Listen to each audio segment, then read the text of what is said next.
you see our building blocks to a $600,000 to $650,000 price, and perhaps $1 to $1.5 million price by 2030.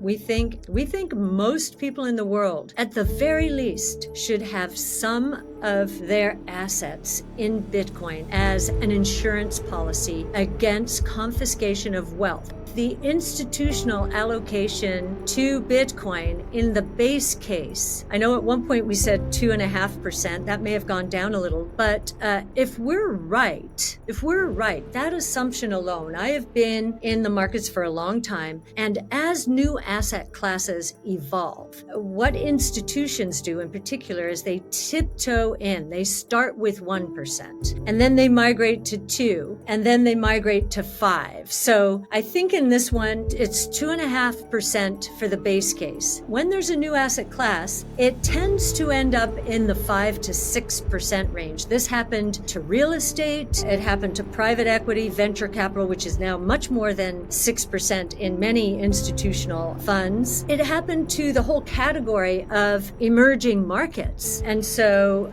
I think it's that one alone is very conservative. And if you look at another one, the corporate balance sheets, Tesla, Square have a Bitcoin on the balance sheets, but we make very cautious assumptions. And I think the corporate treasury assumption is 2.5% of all cash and cash equivalents in Bitcoin, and the bull case is 5%. If we're right and the purchasing power of Bitcoin becomes so obvious in the years ahead, meaning the purchasing power goes up instead of cash, dollars, staying pretty flat, if not in real terms deteriorating, then more and more corporate treasuries are going to be putting Bitcoin on their balance sheets. And in fact, they'll be, the analysts will start questioning them. Why do you have, 95% of your cash in a depreciating asset when you could put it into a cash equivalent like Bitcoin and have an appreciating asset? So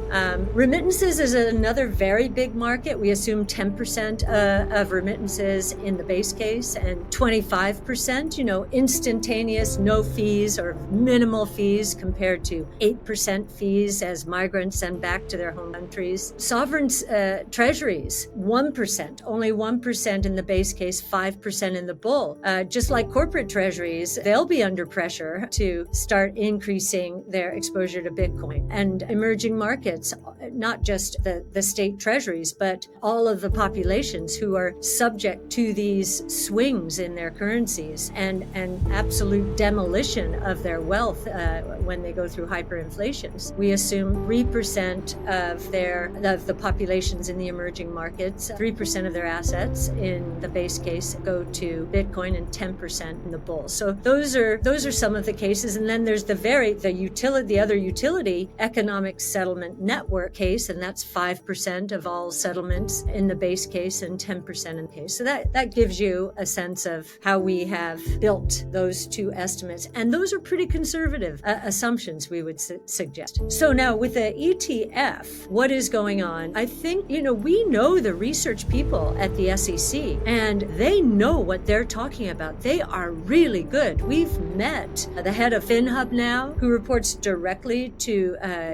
Chairman Gensler. And for me, the disconnect is they know so much and they are so good that I believe this was much more Gary Gensler standing in the way. I don't know for sure because they could never say something. I just know from how we have discussed Bitcoin with them that they really understand it and they understand its merits, most important. So this is Gary Gensler. Why he allowed, and I will say he because I think he's the gating factor here, why he allowed a Bitcoin futures ETF, which involves counterparty risk, and not a Bitcoin ETF, which does not involve counterparty risk. In fact, it is backed, ours would be backed by Bitcoin 1-for-1 in cold storage at Coinbase. That's why Grayscale has won its case. It is that argument. And so I think Gary Gensler's personal Vietnam is coming around to haunt him. I do think the SEC is moving now. He has, in effect, said, hey, I'm not the only decision maker. There are 5 commissioners here. That means some of the research that we believe is percolating up to those commissioners might